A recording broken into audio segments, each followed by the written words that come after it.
Descalculia. O nome é estranho. É uma desordem que dificulta o aprendizado pelas crianças dos números, da matemática. Você vai ver agora como esse problema faz com que as famílias sofram. Mas ele tem tratamento. A gente vê as dificuldades que ele estava tendo no começo. A gente não tinha essa visão de fazer a faculdade. Agora, com o tratamento, com o desenvolvimento dele, até a convivência dele com todo mundo. Além da dislexia, Washington foi diagnosticado com a descalculia. A matemática, os números, são um terror para ele. Realmente, a matemática para ele é uma coisa muito abstrata. Ele tem a dificuldade tanto de gravar os números, como dificuldade. Ele lembra da junção, né? Mas ele não sabe falar o número certinho. O sonho de ver o filho seguindo adiante com a carreira de estudante como as outras crianças fez Eliette investir dinheiro e tempo. Ela chegou a abandonar a faculdade para acompanhar o tratamento particular do filho. O governo deveria oferecer suporte, mas isso não acontece como política específica. Nós não temos ainda uma legislação específica para as pessoas com dislexia, com transtorno de déficit de atenção, mas nós temos a nossa Constituição Federal, né, que garante a toda criança e a todo jovem o direito à educação. Temos a Convenção de Salamanca. O Brasil foi um dos 92 países que, em 1994, subscreveu a Declaração de Salamanca, que é uma resolução das Nações Unidas que trata dos princípios, política e prática da educação especial. É considerado um dos documentos mais importantes sobre educação inclusiva. Em um dos subitens, consta em área prioritária o sucesso da escola inclusiva que leve em conta o diagnóstico, avaliação e estimulação de crianças com necessidades educacionais especiais. A declaração recomenda a criação de programas que unam atividades pré-escolares e saúde infantil. É um dever do governo oferecer a infraestrutura para o tratamento dos transtornos. E caso você, na sua cidade, não tenha suporte, pode recorrer aos órgãos de proteção à criança e ao cidadão. É o que diz esta advogada. O pai e a mãe, eles precisariam procurar primeiro Conselho Tutelar, Defensoria Pública, Ministério Público, esses órgãos que existem em todos os lugares e que podem proteger essa criança.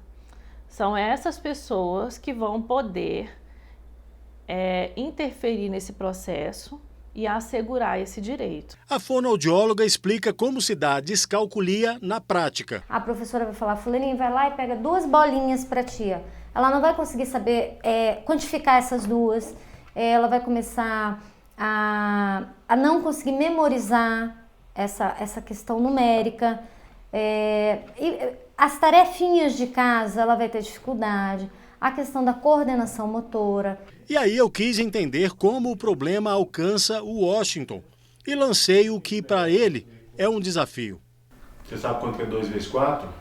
2 vezes 4? 8. Ah, essa foi fácil, né, Washington? E 3 vezes 4? 3 vezes 4? Não sei. Aí está. O número 12, na verdade, já foi ensinado a ele, mas o menino não o reteve como aprendizado.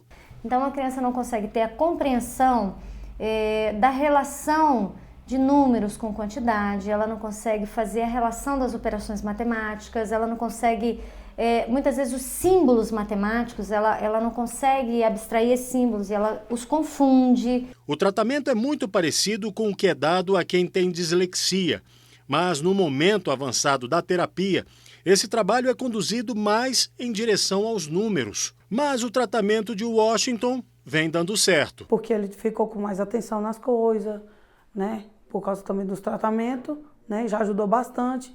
O desenvolvimento também, sempre com os coleguinhas ali, né? Que sempre ele tá. Aí começa a ajudar. Sempre uma coisa que interfere na vida dele, está ajudando. Existe ainda um outro transtorno que tem sintomas parecidos, só que mais voltado para as letras, as palavras. É a disgrafia, um transtorno da psicomotricidade que afeta como uma criança associa a grafia de uma letra e como deixará claro o conteúdo da mensagem que tenta transmitir escrevendo. Estão em questão a caligrafia e a coerência do que é escrito. Existem algumas características que são levadas em conta para esse diagnóstico: lentidão na escrita, letra ilegível, escrita desorganizada, traços irregulares que chegam a marcar o papel, a desorganização geral na folha pela ausência de orientação de espaço. Você vai conhecer de perto agora uma das iniciativas para acompanhamento e tratamento de crianças com transtorno de aprendizagem em escolas. O atendimento está previsto na legislação do Distrito Federal. Sim, a portaria 39 que regulamenta o atendimento a esses alunos. Então, e aí na própria portaria ela também já faz a diferenciação de quem é esse público, de quem vai atendê-lo, como vai funcionar esse atendimento. Existe sim uma previsão legal para isso. E se a gente utilizar outras normatizações, parecer do Conselho de Educação, resoluções do MEC, a gente encontra outros lugares onde diz que o aluno que tem uma dificuldade de aprendizagem acentuada ou uma necessidade específica, ele faz jus a esse atendimento. Nós atendemos alunos com diagnósticos bem diversificados. TDAH, disléxico, DPAC, TC, que é o transtorno de conduta, o TOD, que é o transtorno opositor desafiador, que tem também, porque a dislexia ela vem assim, na verdade, com algumas comorbidades, ou algumas associações, disgrafia, desortografia. De acordo com a Secretaria de Educação, estão distribuídas nas regionais de ensino do Distrito Federal 59 salas de aprendizagem que funcionam em escolas polo. Nesta que a equipe do Repórter Justiça visitou, quando o professor percebe alguma dificuldade do aluno, ele aciona uma cadeia de avaliação. Então a gente começa a pesquisar através de quem? Convoca a família, para saber o histórico dessa criança, e de acordo com esse histórico da criança, junto com o histórico da sala de aula, do contexto da sala, a gente já vai ver a necessidade de fazer o encaminhamento desse aluno para uma avaliação com a equipe. Os pais são avisados para providenciarem avaliação médica. Parece que os pais não estão prontos para lidar ainda com essas dificuldades dos meninos, Então aí a gente senta, a gente conversa, a gente explica, porque quando vem algum diagnóstico de transtorno, ele vem para que a gente trabalhe com a intervenção em sala de aula desse aluno. Com a confirmação do transtorno em laudo médico, a secretaria começa a atender a criança. As salas têm um professor da educação básica, com formação em pedagogia ou psicologia e curso para transtorno funcional específico. São atendidos no mínimo 30 estudantes e no máximo 40 em cada sala. Por grupos, são 5 estudantes por vez. Cada um dos alunos deve receber 2 atendimentos semanais. A mãe do Ricardo diz que ele foi diagnosticado com déficit de atenção. O atendimento para ele é muito importante. Por quê? Porque é onde ele desenvolve as habilidades que não desenvolve em sala de aula. Eu tinha dificuldade de me concentrar. Muita dificuldade.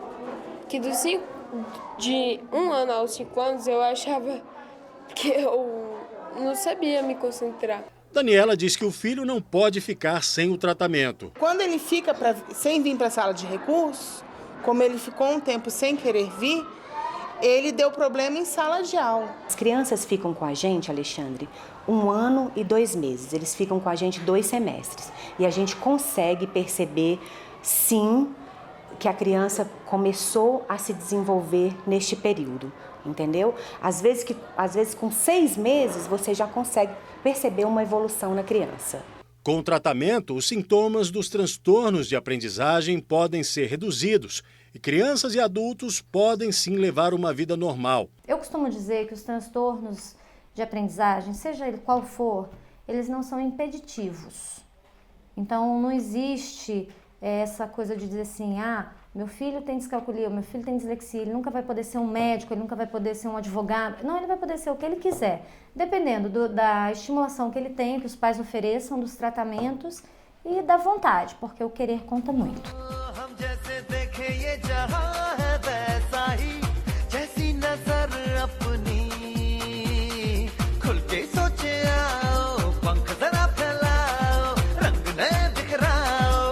चलो चलो चलो नए ख्वाब बुन लेंगे। O Repórter Justiça termina agora. A gente espera que você tenha gostado e que, de alguma forma, essas informações possam ser úteis para você. Reveja nossos programas anteriores na internet. Tem muita coisa boa por lá. O endereço é tvjustiça.jus.br. Eu volto na semana que vem com mais um programa. Fique com Deus. Tchau.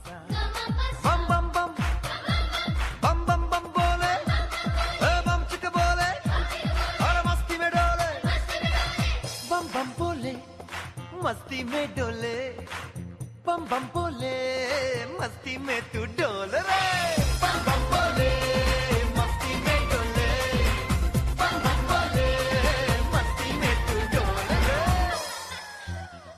भला मछलियां भी क्यों